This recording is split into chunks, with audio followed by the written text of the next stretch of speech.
thanks to Heather Fernbark of Fernbark Historical Services for this text. This is the most complete information I have in detail about the old Bluebell Incorporated and Lenoir Cotton Mill building.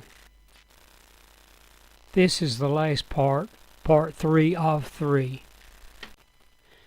This narration is provided for those who are elderly or may not have the screen resolution on their TV to be able to read this. The mill is rotated approximately 15 degrees from the true cardinal direction alignment. However, for the purposes of this document, the following description is written as if it has true north-south orientation. Located south of Lenoir's commercial center, the plant that historically functioned as Lenoir Cotton Mill and Bluebell occupies a 3.93 acre lot bounded by College Avenue to the north, Underdown Avenue to the east, small mill employees' house parcels to the south, and a 5.4 acre tract that contains the Carolina and Northwestern Railroad Depot to the west. Underdown Avenue is at a higher elevation than the mill, resulting in terrain that slopes down to the west. A C-shaped asphalt drive intersects Underdown Avenue at 2 points east and southeast of the mill and leads to an asphalt paved parking area at the same lower level elevation as the primary entrance to the mill's southeast corner. East of the entrance drive, what is now a grass lawn, was the upper parking lot. A straight run of concrete steps with a central metal pipe railing leads to the concrete sidewalk on the late 1950s addition's south side. A brick retaining wall runs east-west on the sidewalk's south edge. At the adjacent parking area's southeast corner, a longer run of steps, flanked by concrete retaining walls and a steel pipe railing, provides access to the upper parking lot. North of the mill, a straight run of steps with concrete retaining walls and steel pipe railing ameliorates the change in grade. A concrete sidewalk extends to the central entrance on the 1903 addition's north elevation. A fire hydrant and water pressure valve are on the grass embankment south of the steps. The asphalt paved drive that provided access from College Avenue to the loading docks on the mill's west side has not been maintained and is overgrown with vegetation. A creek runs through the property west of the mill. Lenoir Cotton Mill, Bluebell Incorporated, plant 1902 through 1903, 1940s, 1950s. Exterior. The long lineal manufacturing plant's 1902 south section is approximately 77 feet wide by 216 feet long. The one-story on basement brick factory was expanded in 1903 with a 136-foot-long north addition. By 1913, the original mill housed the roving and carting operations, while the twisting, winding, and shipping departments occupied the north addition. The picker, engine, and boiler rooms are on the south end, separated from the manufacturing areas by brick firewalls. The engine and boiler rooms extend from the mill's southwest corner. A one-story flat-roofed late 1950s addition spans the entire length of the 1902-1903 east elevation.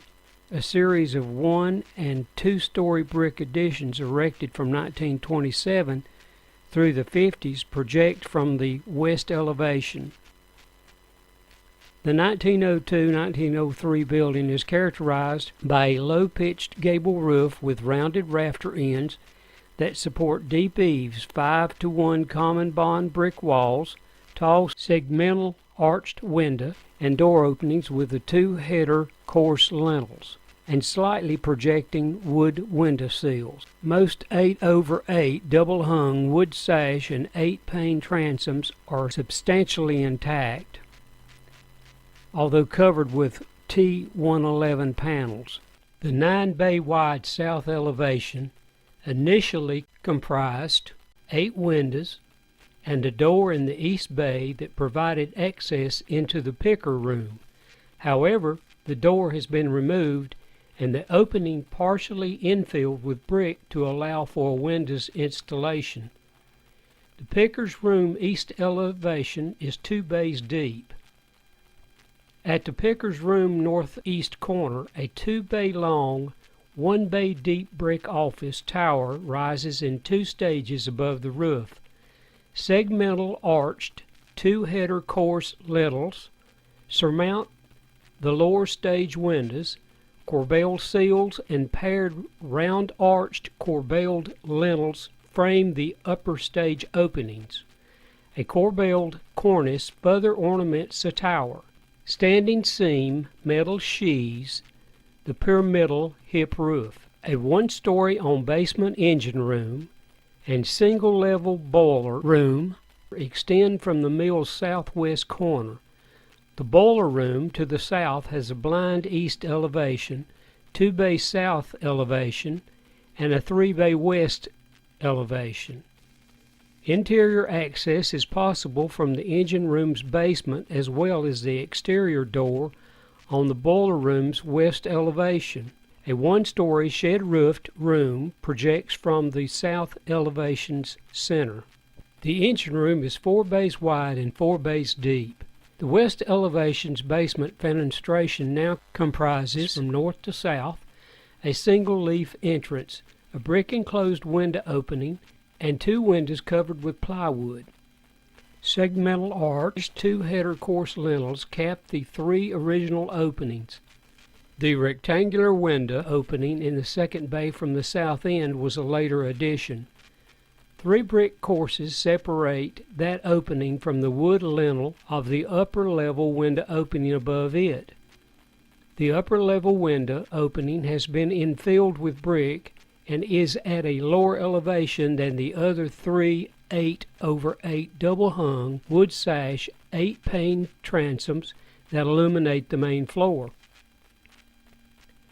A concrete loading dock wraps around the engine room's northwest corner. A metal roll-up service door has been installed in the north elevation's west basement bay. The remaining 3 bays encompass a service door opening and flanking windows. However, a 1950s shed addition extends north from the engine room's 2 east bays, resulting in that section of the wall's treatment as an interior partition. The window and door were removed, leaving empty openings. A metal shed canopy spans the 2 west bays, sheltering the loading dock. 4 8/8 double-hung wood sash and 8-pane transoms pierce the north elevation's upper story. 4 2-story brick additions erected between 1927 and 1950 project from the west elevation. A 1-bay square elevator shaft rises at the building's northwest corner. A wide segmental arched opening pierces the upper section of the shaft's west elevation. In the 13th bay from the wall's north end, a 1.5-story, 1-bay square stair tower rises on the north side of the 2-story, 3-bay wide and 2-bay deep restroom tower. The stairs tower north elevation is blind. A large segmental arched window opening fills much of the west elevation. A flat steel canopy shelters the concrete loading dock outside the door in the west bay of the restroom's tower south elevation. 8/8 double-hung wood sash windows fill the remaining bays on the south elevation. The 3 openings on the west elevation's upper level and the west elevation's south basement bay. The openings in the 2 north basement bays are covered with plywood. A square restroom tower projects from the 7th bay from the west wall south end. High square windows light the interior. One-story, shed-roofed, concrete block additions span much of the distance between the towers. A 6-bay-long addition extends north from the engine rooms, 2 east bays to the south tower. The L-shaped addition on the tower's north side has a 2-bay square south section and a single-bay wide and deep north section. A 12-bay long addition extends north from the stair tower to the elevator shaft. The 1903 addition's north elevation originally comprised a central double-leaf door flanked by 8, 4 on each side, 8/8, double-hung wood sash with 8-pane transoms. In the mid-20th century, Bluebell Incorporated installed a no longer extant flat-roofed metal canopy above the door, as well as a raised signage advertising the company name, plant location, and logo. 5 windows remain in the westernmost bay and the 4 east bays. The window opening in the second bay from the west end has been infilled with brick. The angled concrete sidewalk leads from the base of a straight run of concrete steps to the single-leaf steel door in the 5th bay from the east end. Metal roll-up service doors secure the 2 loading docks to the west, which replaced 2 original windows. The site's sloping grade allows enough clearance for truck beds to align with the docks. The loading area is now a grass lawn. The 5-bay north elevation of the 1-story flat-roofed late 1950s addition in the 1902-1903 mill's east side has a flat terracotta coping capped parapet that is taller than the adjacent north elevation of the addition. Masons executed the brick veneer in a 5-to-1 common bond. A flat metal canopy once surmounted the double-leaf wood door with square base panels and glazed upper sections in the west bay. The window openings in the east 4 bays gradually decreased in size from west to east due to the adjacent embankment. The full-height west window contains an 18-pane steel sash with a 6-pane lower hopper. Plywood interior and exterior panels cover the shorter sash to the east. The late 1950s addition's east elevation primarily comprises 18-pane steel sash with 6-pane lower hoppers. Near the wall center, a double-leaf wood door with paired vertical rectangular base panels and a glazed upper section allow interior access. A flat metal canopy shelters the double-leaf wood door with the square base panels and glazed upper sections in the south elevation's west bay. The 3 central bays originally contained tall windows, but a double-leaf door has been installed in the center opening. A short, square east opening allows access to the water pressure valve in the addition's southeast corner. Interior. The mill's open plan and interior finishes are substantially intact. Painted brick walls, substantial wood columns, posts and beams, wood roof decking boards, hardwood floors, and metal-clad calamine doors characterize the 1902-1903 building. Long rows of columns and posts divide the manufacturing areas into wide bays that accommodated sizable machinery. Round wood columns and heavy timber beams support the roof and floor systems. Steel connecting plates secure the columns to the beams. The original floor system consists of 3-inch thick plank decking and a 3-inch thick diagonal board middle layer and a tongue-and-groove hardwood top layer. The restrooms in the north tower that project from the west elevation are simply finished with plaster walls, vinyl composition tile floors, painted wood stall partition walls, and white porcelain fixtures. Fixtures and partitions have been eliminated from the south tower.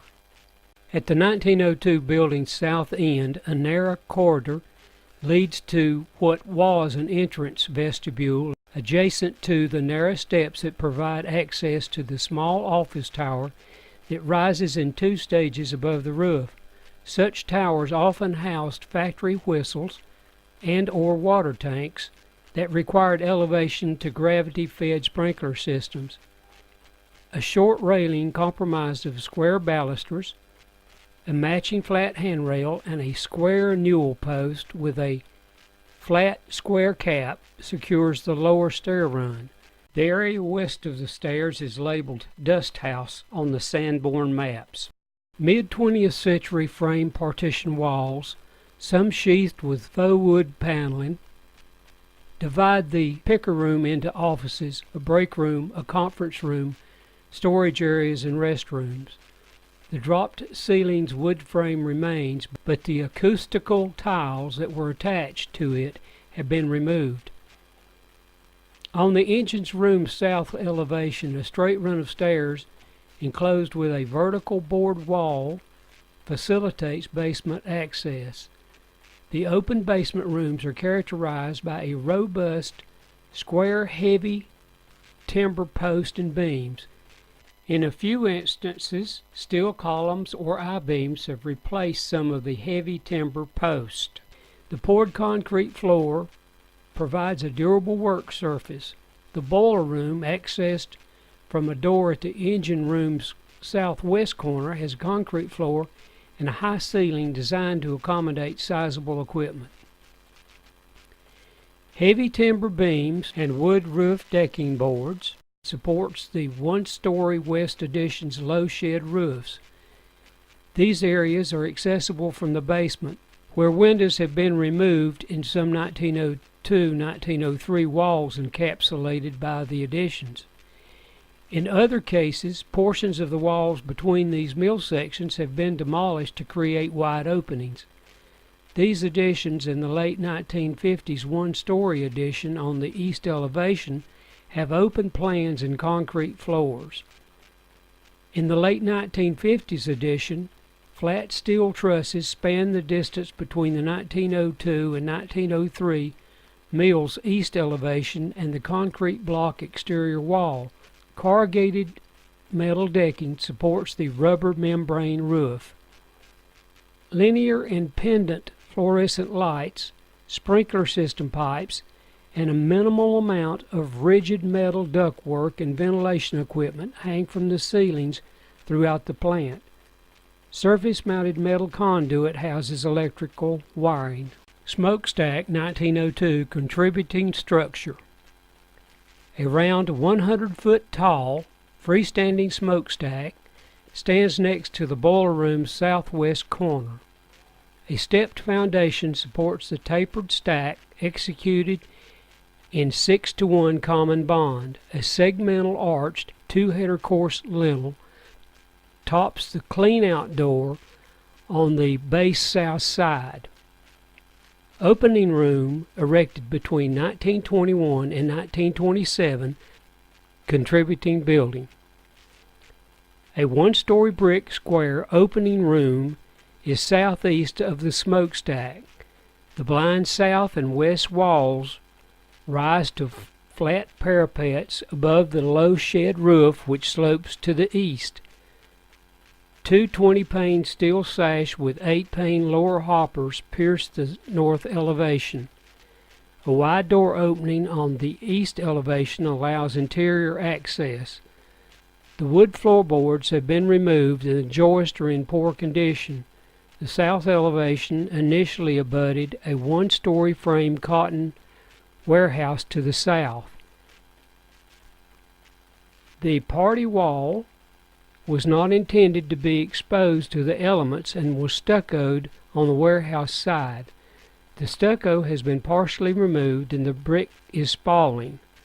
By 1927, a frame platform connected the picker room at the mill's south end to the opening room and warehouse. A railroad spur line terminated west of the warehouse. Statement of significance. Lenoir Cotton Mill, Bluebell Incorporated, meets criterion A for industry and criterion C for its local architectural significance. The concern's contribution to the local economy as a manufacturer, employer, consumer of goods and services, and taxpayer was enormous. Lenoir Cotton Mill, organized by prominent Lenoir business leaders, included M. Courtney and G. W. F. Harper, and J. L. Nelson in collaboration with Gastonia industrialist J. D. Moore, commenced production in January 1902. An addition completed in September 1903 doubled the plant's production capacity by allowing for a total of 6,720 spindles. The operation remained the largest of Caldwell County's 7 textile manufacturers through the early 1920s, growing to employ 175 workers. Lenoir Cotton Mill operated through 1935 with the same number of employees and spindles, but closed within a few years. On January 2, 1939, the company conveyed the 4.81-acre mill tract to local investors. Bernhardt Furniture Company initially used the property as storage. In 1943, Greensboro headquartered work clothes manufacturer Bluebell Incorporated leased the former Lenoir Cotton Mill to serve as a satellite plant as it fulfilled contracts for military apparel and the retail market. The company sold men's and boys' overalls, dungarees, pants, one-piece suits, shirts, coats, and jackets under the trade names Bluebell, Big Ben, and Casey Jones. Rapid post-war sales growth required expansion at many of the Bluebell Incorporated 27 plants in 7 states to meet production demands. The corporation utilized the Lenoir plant through the early 1980s. Lenoir Cotton Mill, Bluebell Incorporated, is architecturally significant as the plant manifests typical early to mid-20th century industrial design. The 1902 plant and the 1903 addition feature round wood columns and heavy timber post and beam interior structural systems. The load-bearing brick exterior walls are executed in a 6-to-1 common bond with a segmental arch window and door openings. These elements, in conjunction with original interior features such as double-thickness wood floors and calamine doors, are representative of early 20th century fire-resistant industrial architecture. The 2-stage pyramidal hip-roofed office tower is an important survival. The late 1950s East Addition comprises a steel truss roof system and brick veneered concrete block exterior walls. The period of significance begins in 1902 with the original section's completion and continues to 1967. The plant's industrial function and physical expansion after 1967 are not of exceptional significance. Historical background and industrial context. North Carolina's early textile operations depended on water power, making locations along the Hall Deep and Catawba rivers, where slate formations created falls and rapids ideal for manufacturing. German merchant Michael Schoeneck erected a sawmill, gristmill, and several ironworks in Lincoln County before hiring ironworkers Absalom Warwick and Michael Beam to construct North Carolina's first cotton mill in 1813.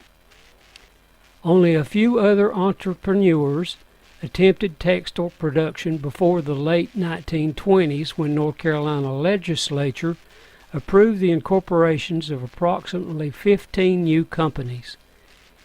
Henry Humphreys was the first North Carolina textile mill owner to experiment with steam power, installing a system in 1828 at his Mount Hecla cotton factory near Greensboro that inspired others to invest in the technology.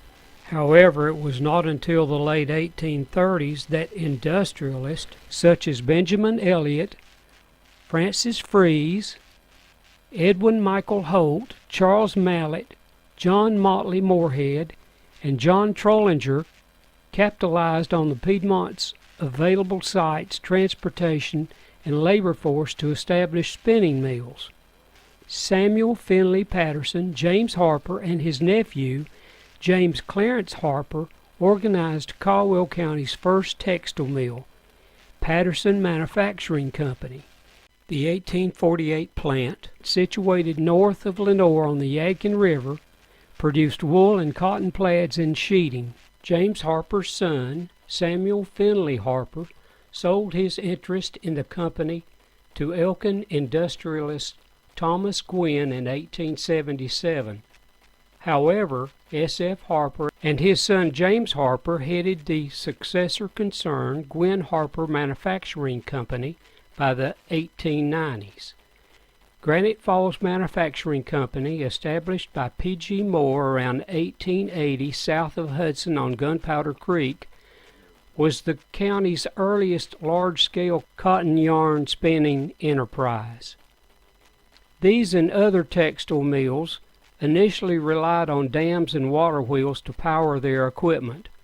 However, steam and electrical power availability encouraged factory movement to urban areas in close proximity to railroad lines and sizable potential employee pools. This was certainly the case in Caldwell County. In 1884, completion of the Chester and Lenoir Narrow Gauge Railroad, a 110-mile freight and passenger line originating in South Carolina, stimulated commercial and industrial growth along its route. Lenoir entrepreneurs George Washington Finley Harper and Marshall M. Courtney were among those who benefited from the opportunity for a more expeditious trade. G.W.F. Harper owned a General Mercantile established by his father, James C. Harper, to serve Lenoir residents around 1845. On January the 1st, 1884, Harper partnered with his future son-in-law, John Matthias Bernhardt, and John's older brother, George Lynn Bernhardt, to create Harper and Bernhardt. G.L. Bernhardt managed the new entity. The concern recognized in April 1886, adding G.W.F. Harper's son and the Bernhardt's Davidson classmate, George Finley Harper, as a partner. Marshall M. Courtney and B. M. Tuttle opened a general store at Tuttle's Crossroads, which is now Heartland, in 1872, and expanded the operation to Lenoir in 1879. That year, the partners commissioned the construction of a no longer extant two-story brick commercial building that occupied a corner lot adjacent to the Central Hotel. Courtney purchased Tuttle's interest in the business in 1883 and partnered with his brother, R.G. Courtney, in the venture. Around 1888, they erected the warehouse that still stands behind the Courtney Building, facing Church Street, to store their inventory. Courtney Brothers sold a wide variety of merchandise, from farm equipment to medicine. On September 19, 1888, M.M. Courtney became the business's sole proprietor. The Bernhardts and Harpers were also heavily involved with railroad development. G.W.F. Harper was a principal stockholder and became in 1893 the president of the Chester and Lenoir Narrow Gauge Railroad. He guided the concern through receivership to become the Carolina and Northwestern Railway in 1897. J.M. Bernhardt, while general production manager at Caldwell Land and Lumber Company, which was incorporated in 1892, encouraged the concern's owners, William S. Harvey, Charles N. Wire, George B. Collier, and others, to build the Caldwell and Northern Railway. He also assisted with a route survey. Beginning in 1893, freight cars transported lumber from the small community of Coxville, located 10 miles southwest of Lenoir, to the larger municipality's industries. A passenger line extended northwest of Lenoir in phases to Wilson's Creek, Mortimer, and finally to Edgemont by 1906. The Carolina and Northwestern Railway assumed control of the Caldwell and Northern Railway in 1905 and merged the concerns in 1910. J. M. Bernhardt's Lenoir planing mill and box factory, which commenced operating in 1896, was the town's largest manufacturing concern by 1900. In 1902, Lenoir boasted at least 10 industrial enterprises, ranging from flour to lumber mills, furniture producers, and building supply companies, most of which were located along railroad lines. Downtown business prospered as the population increased in conjunction with the industrial expansion. It was in this auspicious economic climate that Gastonia industrialist J.D. Moore approached M.M. Courtney with the idea of building Lenoir's first cotton mill. He offered to invest $40,000 if local businessmen would match his contribution. Courtney and other community leaders met at the Bank of Lenoir on March 14, 1901, and pledged subscriptions of $35,000 towards the endeavor. Moore and J. O. White, the superintendent of Medina Mill, Moore's Gastonia plant, established in 1893, visited Lenoir the following week. They assisted with a selection of an optimal site southwest of downtown Lenoir near the intersection of what is now College and Underdown Avenues and the primary Carolina and Northwestern Railroad line.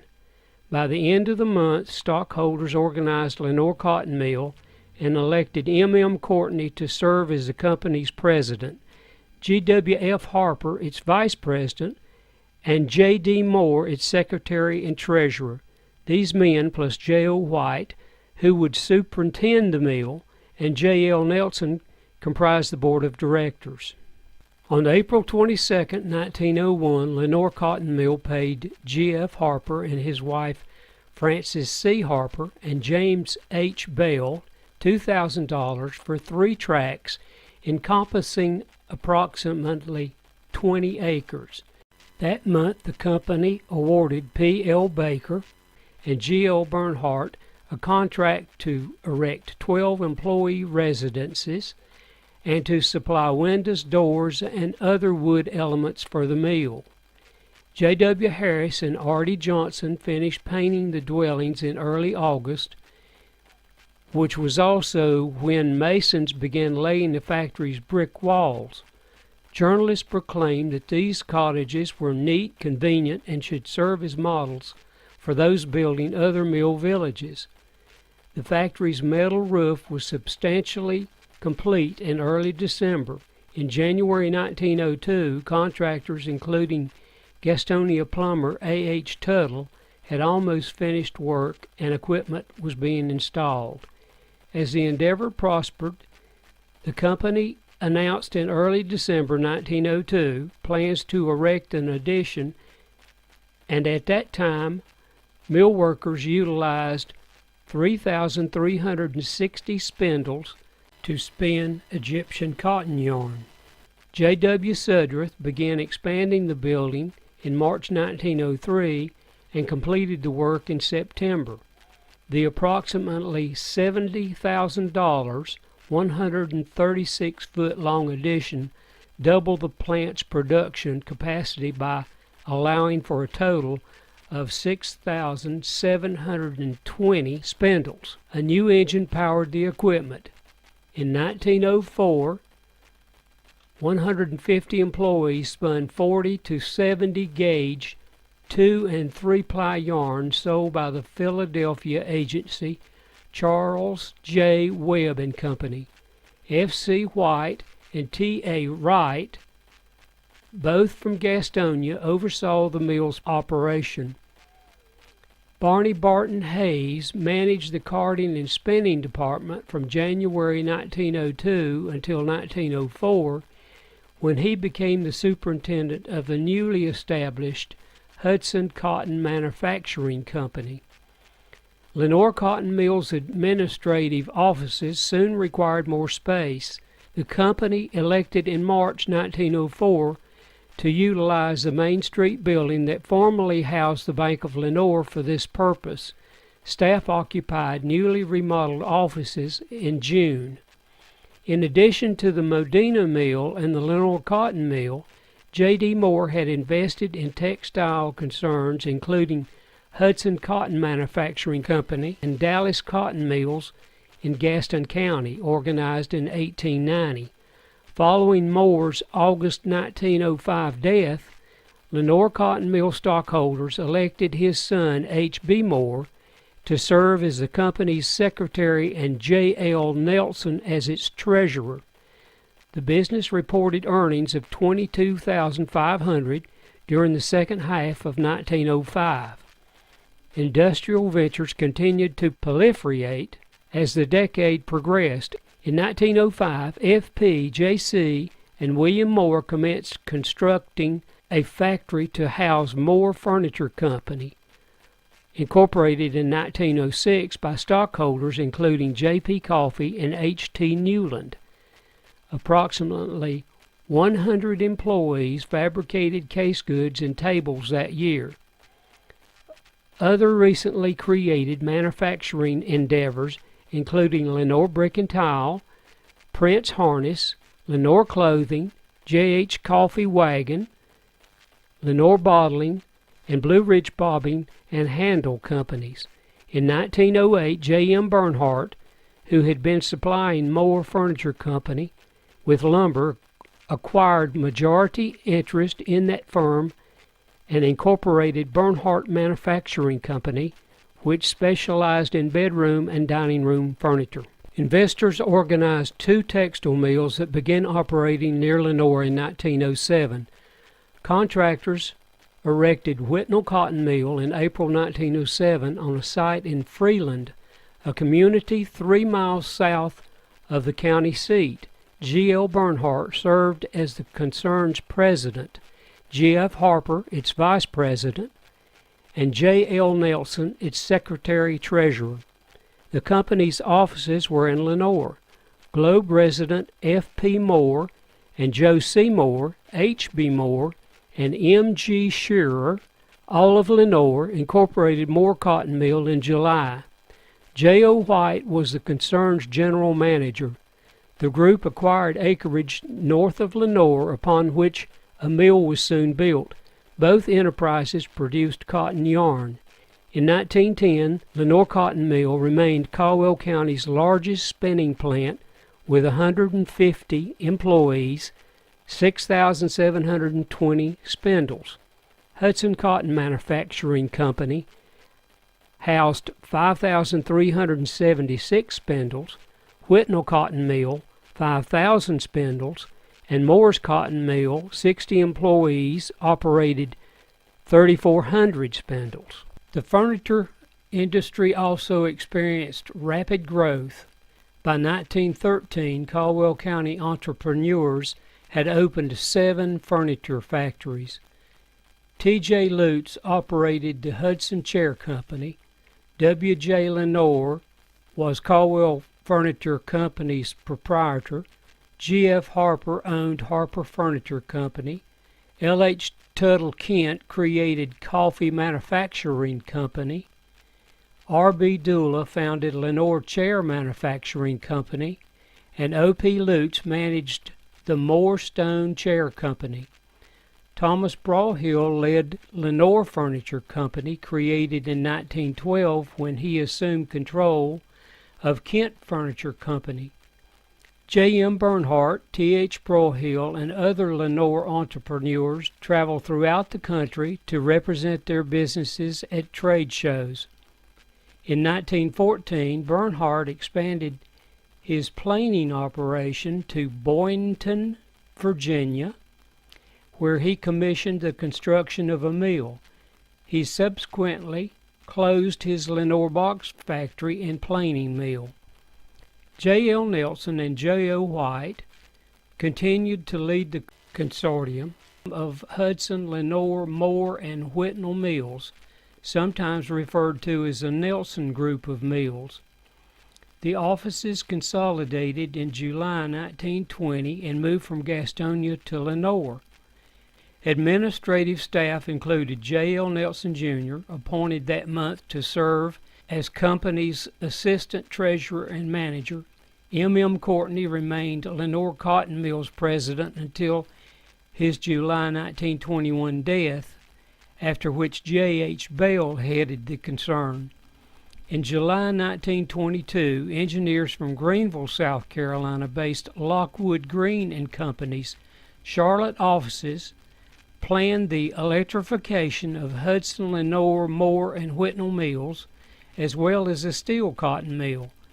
Gastonia electricians Michael and Blevins installed the necessary wiring and equipment after Southern Power Company extended lines from Hickory.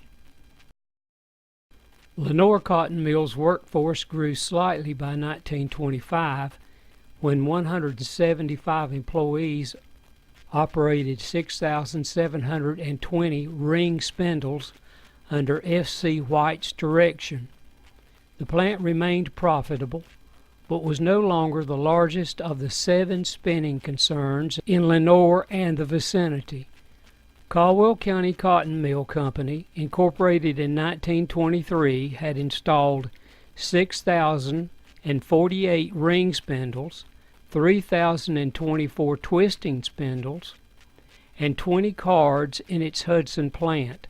Nelson Cotton Mill, organized in 1922, employed 140 men and women in its 6,000 spindle factory.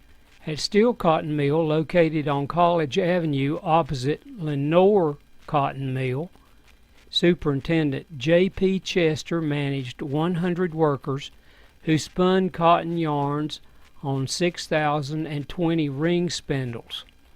Hudson Cotton Manufacturing Company's 180 employees generated skeins yarns using 5,376 spindles.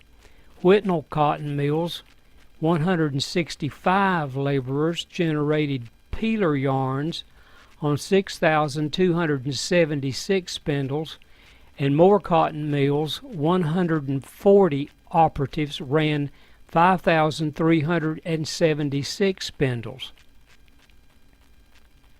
Lenoir Cotton Mills administration, employees numbers, and equipment quantities remained constant between 1925 and 1930. Steel Cotton Mill was the only one of the 6 other local plants that had experienced significant growth during this period. That company's 200 employees operated 10,056 ring spindles, 5,040 twisting spindles, and 40 cards in 1930.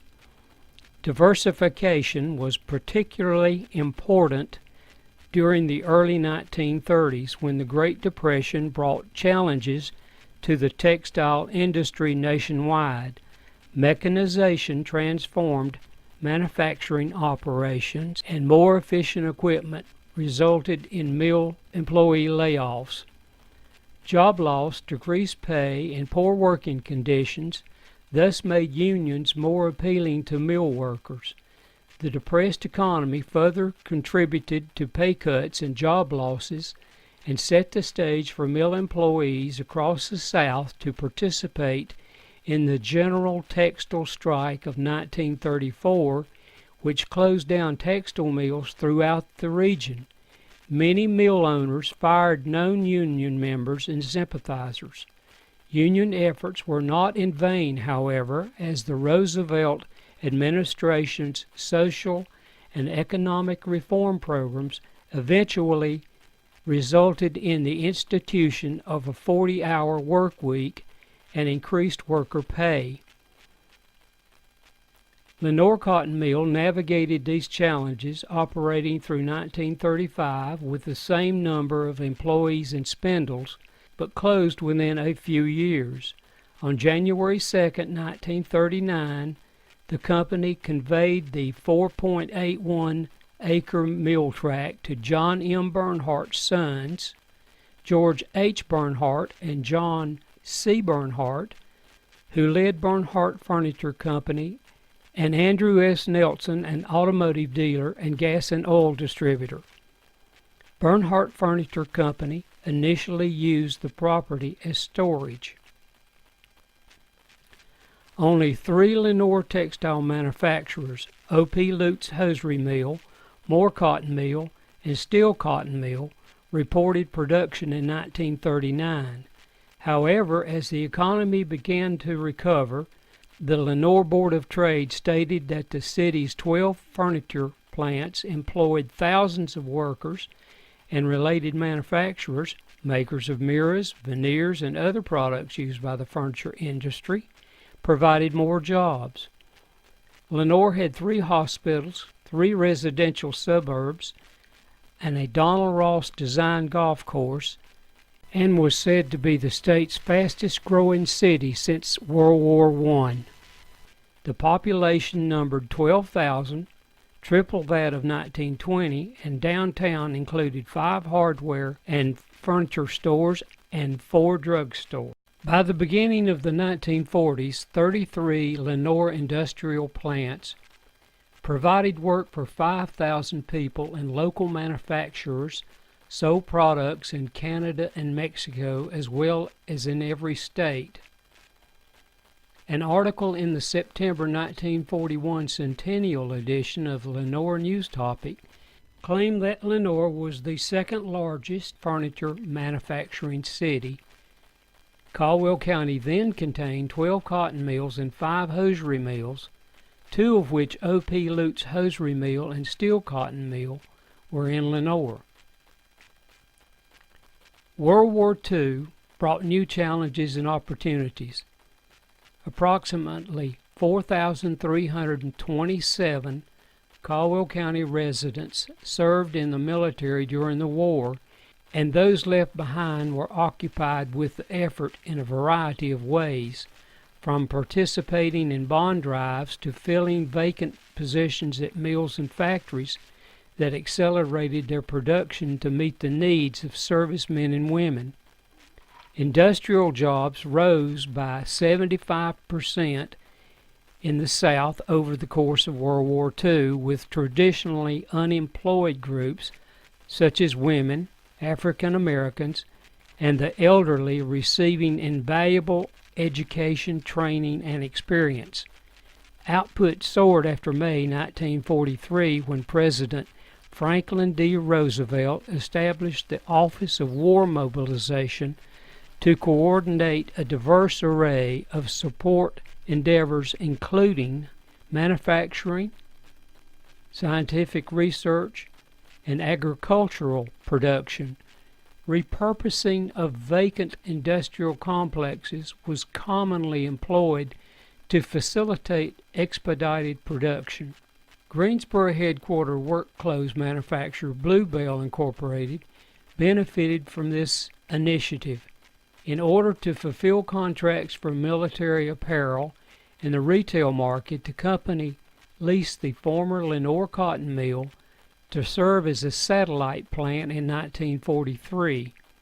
At that time, Bluebell generated approximately 36 million garments annually at 14 plants in Georgia, Illinois, Indiana, Maryland, Mississippi, North Carolina, Virginia. Marketing offices in Chicago, Greensboro, Nashville, and New York promoted the company's retail line, which comprised men's and boys' overalls, dungarees, pants, one-piece suits, shirts, coats, and jackets, sold under the trade names Bluebell, Big Ben, and Casey Jones. Military commissions included white twill jackets and denim and white trousers for the U.S. Navy, and jungle suits, one-piece suits, denim pants and coats, olive drab herringbone patterned jackets and trousers, and regulation khaki dress shirts and shirts for the U.S. Army. Bluebell Incorporated administrators served on the War Production and War Labor Boards and advised government agencies, including the Office of Price Administration and the Quartermaster General's Office. Bluebell Incorporated's sales escalated dramatically during the post-war years, climbing from $13,795,450 in 1943 to $46,630,060 in 1950. The 1947 introduction of the Wrangler brand leisure wear was a tremendous success. By October 1952, the Lenoir factory had the capacity to produce as many as 84,000 pairs of pants each week, primarily women's and girls' sportswear. Superintendent R.W. Greason, plant manager A.L. Lomax, and industrial engineer Robert S. Hines oversaw the facility's approximately 400 employees. By 1956, Bluebell Incorporated sales rose to $58,073,919 as more than 200 wholesalers distributed popular products including Wrangler jeans to 30,000 retail establishments throughout the nation. The company expanded many of its 27 plants in 7 states to meet production demands. Lenoir was among them. Although Bluebell Incorporated had renovated the plant prior to commencing operations at that location in early 1944, the most significant modification occurred in the late 1950s with the construction of a sizable one-story addition on the factory's east elevation. Bluebell Incorporated initiated European production at a Belgian plant in 1961. Subsequent acquisitions included Red Cap, a Canadian industrial and occupational clothing manufacturer, in 1964, and J.W. Carter, a Western boot producer, in 1967. Bluebell Incorporated maintained a Lenoir plant throughout the early 1980s. Company labels then included Wrangler, Rustler, Maverick jeans, as well as Red Cap, Jantzen swimwear and sportswear, Sedgefield, Lucchese boots. Sales jumped from $872 million to $1,356,640 billion in 1980, and then dropped back slightly each year through 1983 in response to the economic recession during that period. Bluebell Incorporated and VF Corporation of Pennsylvania's 1986 merger created one of the world's 2 largest jeans manufacturers. The company now operates an international consortium of plants in Asia, Europe, and Latin America from a Greensboro headquarters.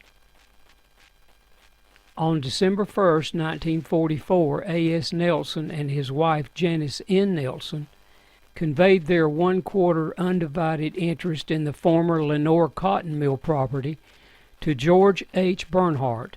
Lillian W. Bernhardt inherited her husband George H. Bernhardt's 1/2 undivided interest in the former mill tract when he died in 1947. Following her death on December 5, 1977, First Union National Bank, the executor of her estate, sold her interest to Caldwell Realty and Investment Company for $75,000 on June 27, 1980. John C. Bernhardt transferred his 1/2 undivided interest in the parcel to JCB Properties, LLC, on November 30, 1999. Caldwell Realty and Investment Company and JCB Properties, LLC, conveyed the tract to the current owner, Thump Barrel, LLC, on May 11th, 2007, Industrial Architecture Context. In the first purpose-built industrial buildings erected in the United States, designers strove to accommodate machinery in a manner that allowed for efficient access to power sources, as well as maximum utilization of natural light and ventilation. By the mid-19th century, slow-burn masonry construction with load-bearing brick walls, exposed heavy timber framing, thick plank floors, gable roofs, large operable windows and transoms, and metal fire doors predominated. Heavy timbered framing members that were at least 12 inches square with chamfered edges effectively slowed the progress of fire, particularly when used in combination with a floor system that encompassed 3 to 4 inch thick plank decking covered with waterproof paper and topped with hardwood floors. The floor system was left unexposed underneath in order to avoid the use of flammable ceiling materials and finishes. Chamfering the corners of beams, posts, and girders removed splinters that could ignite easily.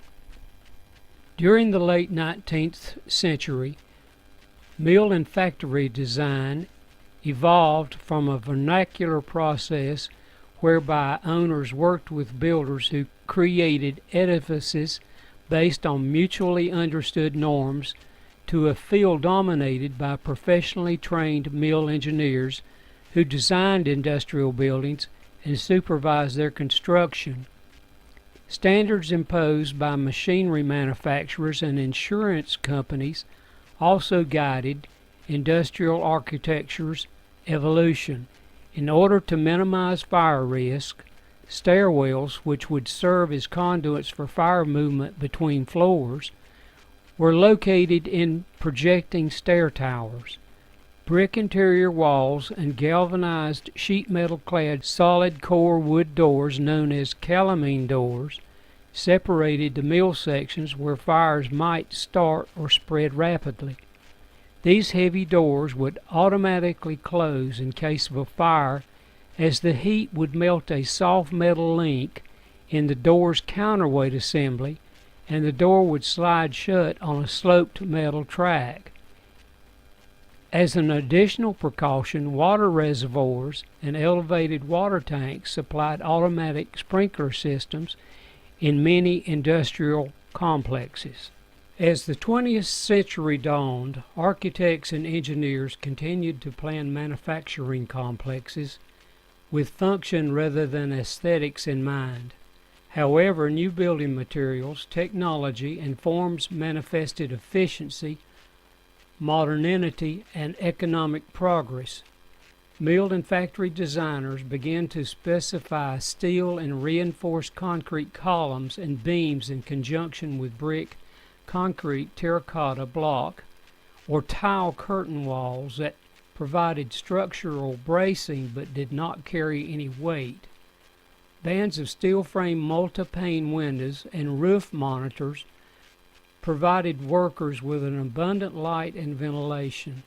Steel truss roof systems spanned open interiors and accommodated sizable equipment and allowed for flexibility as manufacturing needs changed.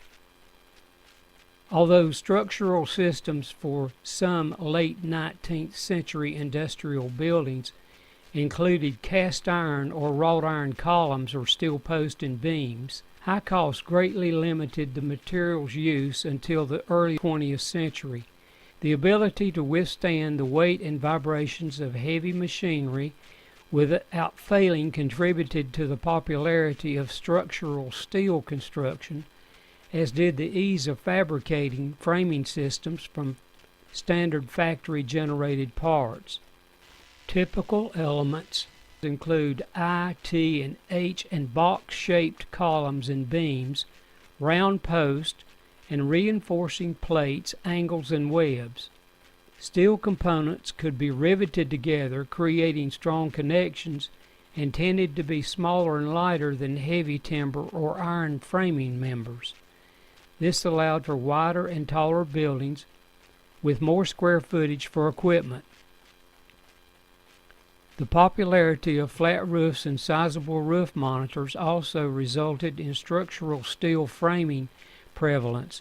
In order to reduce oxidation and achieve fire resistance, steel members were coated with intumescent paint sprayed with a thin mixture of cement, sand, and water called gunite, or encased in concrete. Caldwell County's late 19th and early 20th century textile mills. In order to take advantage of lower land prices and allow for unfettered expansion, Caldwell County industrialists often erected mills and worker housing on the town's outskirts. By 1987, when historian Vicki Mason conducted a reconnaissance-level inventory of the county's historic architecture, many late 19th and early 20th century factories had been demolished or encapsulated within later additions. The project thus documented only a few industrial buildings. It is therefore impossible to ascertain how many mills survive without additional survey. However, examination of a small sample, Lenoir Cotton Mill, Hudson Cotton Manufacturing Company, and J.M. Bernhardt Planing Mill and Box Factory, Steel Cotton Mill, Hayes Cotton Mill, reveals similar features. All are characterized by heavy timber interior structural systems, load-bearing brick exterior walls, low-pitched gable roofs, segmental, arched, and rectangular window openings, segmental arched door openings, and decorative entrance, stair, and restroom towers. Large multipane windows and transoms illuminate the interiors where hardwood floors and substantial wood posts and beams prevail. Exposed rafter ends support deep eaves. The individuals responsible for the 1902-1903 Lenoir Cotton Mill's design have not been identified. Daniel A. Tompkins and Stuart W. Kramer are possible candidates. Kramer designed the 1904 Hudson Cotton Manufacturing Company and supplied the plant's machinery. J.M. Bernhardt Planing Mill and Box Factory, Steel Cotton Mill, Hayes Cotton Mill is similar in that the 1896 plant and the 1903 addition feature a round wooden column and heavy timber post and beam interior structural system in conjunction with load-bearing brick exterior walls executed in 6-to-1 common bond. Segmental arched window and door openings embellish the building. The mill retains the open plan and painted brick walls, roof wood decking, hardwood floors, and metal-clad calamine doors. In 1918, additions display the ongoing prevalence of heavy timber framing with brick firewalls between combustible areas. The 1950s edition employs structural steel framing systems typically utilized during that period. Lenoir Cotton Mill, Bluebell Incorporated, is particularly significant due to its age and architectural integrity. Like the other Caldwell County plants, the 1902 mill and the 1903 addition manifest early 20th century industrial design components such as round wood columns and heavy timber post and beam interior structural systems. The load-bearing brick exterior walls are executed in a 6-to-1 common bond with segmental arched window and door openings. Two-stage pyramidal hip-roofed office tower is an important survival. Original interior features such as double-thickness wood floors and calamine doors were commonly employed in fire-resistant industrial buildings. The plant's configuration also minimized fire risk. The picker, engine, and boiler rooms are at the south end, separated from the manufacturing areas by brick firewalls. The engine and boiler rooms extend from the mill's southwest corner. This approach was prudent, as evidenced by a June 1912 fire in the picker room that caused an estimated $1,500 worth of damage, but was contained before it was spread to other areas of the mill. Other fire safety features included the freestanding smokestack, an 89,200-gallon reservoir north of the engine room, a 10,000-gallon water tank in the tower at the mill's south end, and a deep well supplied the sprinkler system. Small one-story frame hose, valve, and pump houses facilitated the fire suppression system operation. Distance between combustible buildings in the mill was also recommended by insurance providers. A framed T-shaped platform connected the picker room to the one-story frame cotton warehouse to the south.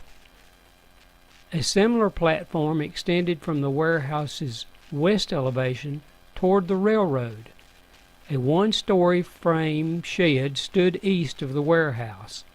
A December 19, 1916 warehouse fire resulted in an estimated $1,200 worth of inventory loss and structural damage.